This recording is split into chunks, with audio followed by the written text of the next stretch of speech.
আজকের টপিক ঋগ্বৈদিক যুগে আর্যদের অর্থনৈতিক জীবনের বর্ণনা দাও। ৫ নম্বরের অ্যান্সার, প্রাচীন ভারতের ইতিহাসে এক উল্লেখযোগ্য পর্যায় হল ঋগ্বৈদিক যুগ, যা ভারতীয় সভ্যতার অনেকাংশকে সমৃদ্ধ করেছে।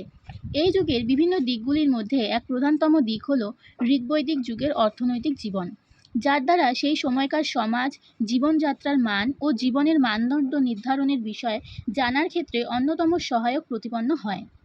এই সময় আর্যদের অর্থনৈতিক জীবনের বর্ণনা দেওয়া হলো। ফার্স্ট পয়েন্ট, কৃষি। ঋগ্বৈদিক যুগের আর্যদের অর্থনৈতিক অবস্থা নির্ভর ছিল কৃষির ওপর।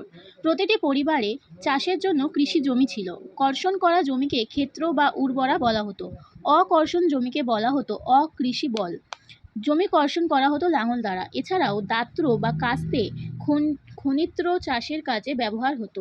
কৃষির জন্য জলসেচ ব্যবস্থা উপলব্ধ ছিল। জমিতে সার প্রয়োগের কথা ঋগ্বেদে বলা হয়েছে। ধান ও যব ছিল প্রধান ফসল। পশুপালন। ঋগ্বৈদিক যুগে অর্থনীতিতে পশুপালনের বিশেষ ভূমিকা ছিল। আর্যরা ছিল মূলত পশুপালক। গাভী, বলদ, ষাঁড় আর্যদের মূল্যবান পশু ছিল। গাভীর প্রতি মানুষের শ্রদ্ধা ছিল বেশ অটুট। বিনিময়ের মাধ্যম হিসেবে গরু ব্যবহার করা হতো। সেই সময় একজন ব্যক্তির অর্থের পরিমাপ করা হতো তার কাছে থাকা গরুর সংখ্যা দিয়ে।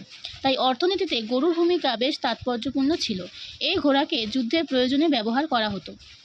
শিল্প। ঋগ্বৈদিক যুগে শিল্প ছিল উন্নত মানের। বস্ত্রশিল্প, ধাতুশিল্প, মৃৎশিল্প ইত্যাদি প্রসার লাভ করেছিল। ব্রোঞ্জের তৈরি হাতিয়ার ও অস্ত্র হরপ্পার থেকেও উন্নত ছিল। ধাতুর তৈরি বিভিন্ন জিনিস গৃহস্থলীর কাজে ব্যবহার হতো। লাঙল, রথ, গৃহ নির্মাণের জন্য কাঠের বহুল ব্যবহার ছিল। চর্মশিল্পের মধ্যে উল্লেখযোগ্য ছিল ব্যাগ, ধনুকের গুণ তৈরির ফিতে, চাবুক ইত্যাদি। এছাড়াও আর্যদের অর্থনীতির আরেকটি বড় দিক হলো পোড়ামাটির বাসন তৈরি ও কুটির শিল্প। ব্যবসা বাণিজ্য। ঋগ্বৈদিক অর্থনীতিতে ব্যবসা বাণিজ্যের একটা ভূমিকা ছিল। আর্যদের আয়ের অতিরিক্ত উৎস ব্যবসা বাণিজ্য থেকে আসত। বাণিজ্য চলত বিনিময় প্রথার মাধ্যমে। বাণিজ্যে স্থলপথেই ব্যবহার হতো। জলপথ ব্যবহার হতো কিনা তা বিশেষ জানা যায় না, কারণ ঋগ্বেদে সমুদ্র বাণিজ্যের উল্লেখ অনুপস্থিত। স্থলপথে ব্যবহৃত যানবাহন ছিল রথ ও বলদে টানা গাড়ি। গরু ছিল বিনিময়ের মাধ্যম। অবশেষে এলো নিষ্ক নামে সোনার মুদ্রা। মুদ্রা ব্যবস্থা।